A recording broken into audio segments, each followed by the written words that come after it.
All right, look at us. 30-day Name the Pain Challenge, day 14. The pain of today is the distorted image.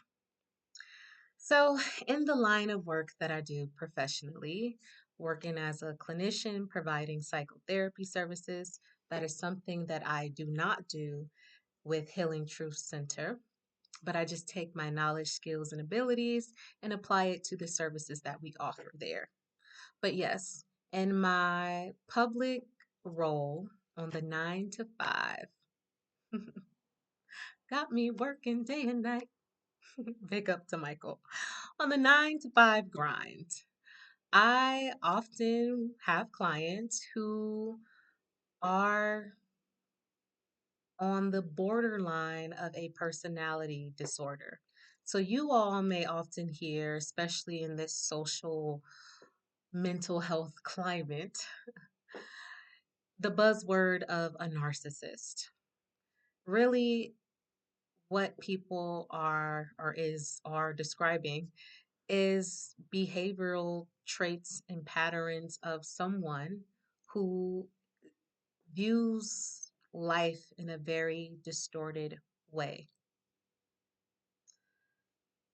People who fit the behavioral patterns of narcissism tend to have a very distorted view of themselves and others. Actually, those people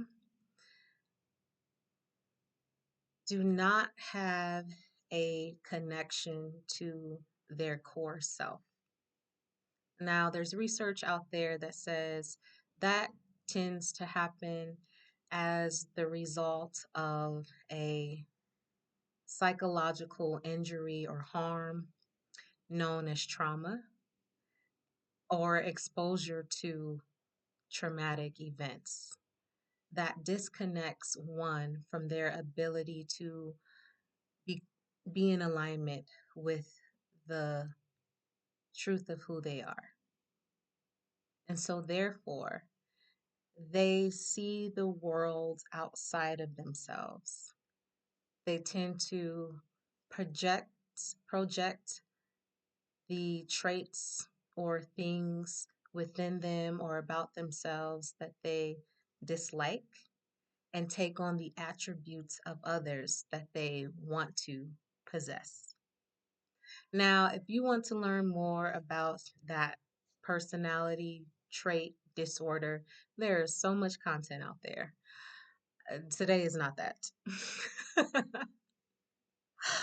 But there is pain connected to living life from a very distorted view, where the image of yourself or someone is altered and does not represent accurately the subject.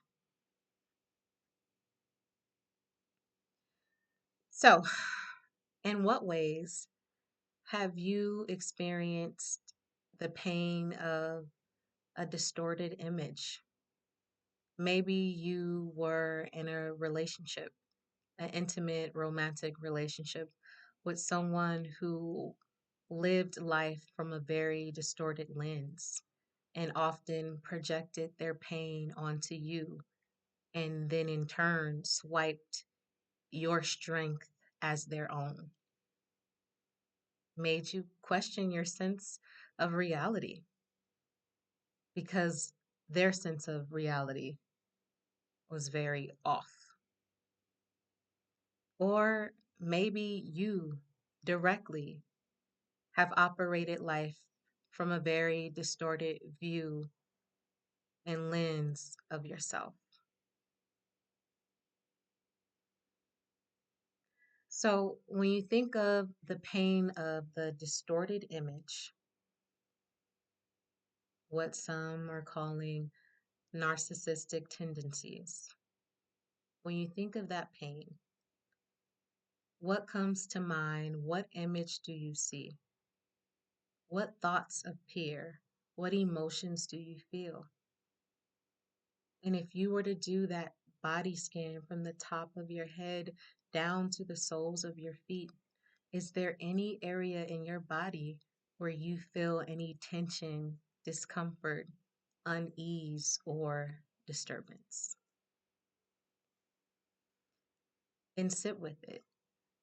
I often notice that when we as people have a dysregulated nervous system, we tend to react in a way that wants to get rid of it.